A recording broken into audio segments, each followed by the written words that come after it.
பகவான் 10வதா தான் எடுத்துக்கிறான்னு கேள்விப்பட்டிருக்கிறேன். 11 அஞ்சு விட்டுக்கிறாரு. எப்படி அவர் ஓய்வு எடுத்துட்டாரு? நீ எடுத்துட்டே ஏண்டா உன்னை எங்க அமிச்சு கரண்ட் பில் கட்டியா இல்லையாடா? கரண்ட் பில்லு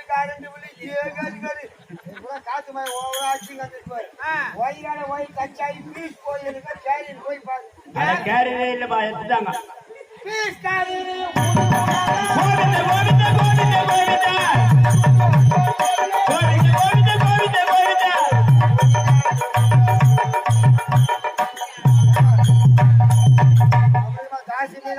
சரி அட்ரஸுக்காக பாவம் எல்லாரையும் முடிஞ்சு இப்படி அடிச்சுட்டாங்க. நான் போனதே நினைக்கா போச்சு. ஏன் எதுக்காக? சங்கர் உள்ளகிறார்.